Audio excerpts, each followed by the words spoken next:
What's going on, everybody? This is Dave from Post Rock Promo. I'm here with Scott from Goodbye Arthropods. How's it going, Scott?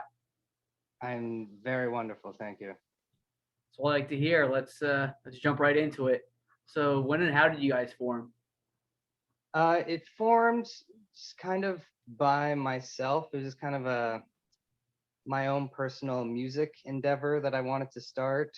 When it started, it's hard to pinpoint. It's been a little while, but actually doing stuff and jamming around 2015 it started, and we've been just going from there.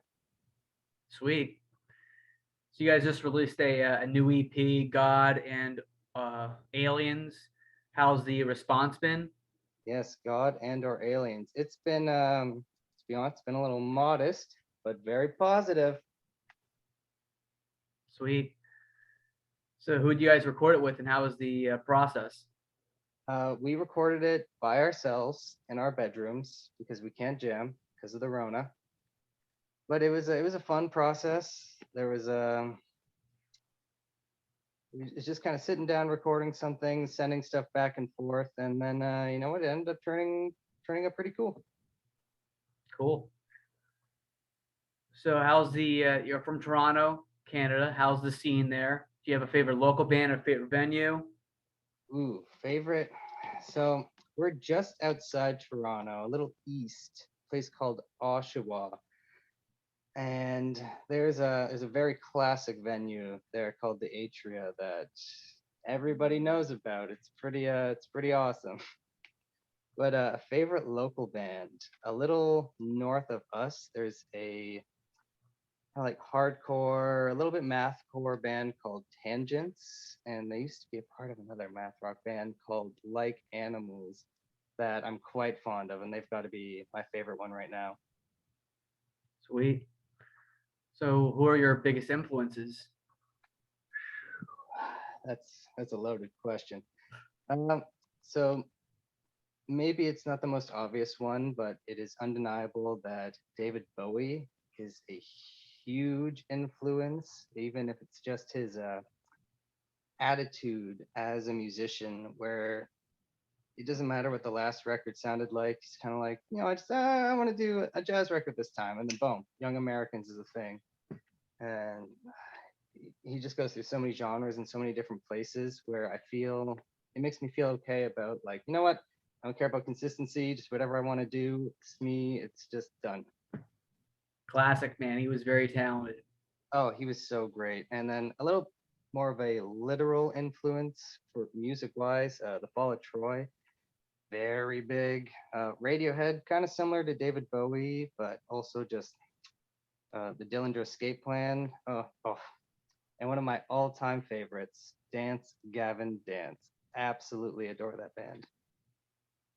Very cool. So now I'm going to ask you some non-music questions. It's a good way for me to get to know you. I did this with the other bands that I interviewed. Are you ready? Oh, I'm ready. Favorite food? Definitely hamburgers. American classic, American cuisine. Fried chicken, hamburgers, that's the best. Keeping it simple. Can't go wrong with hamburgers.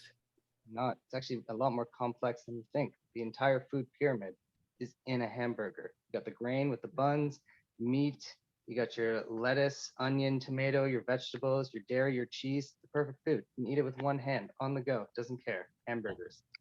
Best of all time. That's awesome. Favorite video game? That's another loaded question, but I think the one I come back to the most and never have any concerns about playing is Mario 64. That's a classic right there. I love it. They just re-released it on Switch, and I was like, well, gotta buy that. It's very convenient. I love it. Mario 64 all the way. Goodbye life. Yeah. Would you rather have a house in the mountains or on the beach? Um, I'll go with mountains because I feel like jamming outside would have a lot of really cool ambiance and natural reverb to it and would be just perfect for music videos. Being able to record epic mountain music videos in your backyard, done. Done. Yeah, mountains, easy. That'd be pretty sick. If you could be any animal, what animal? Um, Definitely a domestic house cat to a loving and loaded family. Maybe like a semi outdoor cat. Don't go outside all the time, but just a little bit. Mainly a house cat though. Interesting that you said that because a lot of the other bands I interviewed said the same thing. It's you interview a lot of smart bands. I feel like that's the most logical answer. I like to think so. Do pineapples belong on pizza? I feel like anything belongs on pizza. That's people can do whatever they want on pizza. I'll occasionally have pineapple. Do I search for it? No, but I don't protest it. It's fine. It's good. I like that answer. So, last question: what are some places that people should check out there? In the Toronto, Sneaky D's is a fun little venue. Lee's Palace is one of my favorites in Toronto, but the absolute, okay, I've had a minute to think about it. The best venue in Toronto is absolutely the Opera House. It's very classic. It's got, a reasonable amount of comfort to it, but it's got a little bit of a cult griminess to it. I've seen I some think I've pretty heard of it. Yeah, Metallica did that set there, the really small set a couple years ago in the Opera House. It was a bit of a historic thing. I've seen like Dillinger Escape Plan there, Mayhem there, a lot of really cool, just epic, awesome band. The Spice Icon, that was my last show before everything locked down, was at the Opera House. It was awesome. Wow, you saw some big bands there. Oh yeah, there's been Opera House. I always love a show at the Opera House. So many summer slaughters I went to that were there. Yeah, it's a cattle decapitation. Last summer before the Rona hit, saw cattle decapitation there. It's awesome. Dang man, that's sick. Well, I really appreciate you coming on and chatting it up a little bit. I really appreciate you supporting me in post rock promo. Love what you're doing, man. Much love, man. We'll talk soon. Have a great night. All right, yeah, peace out. See ya.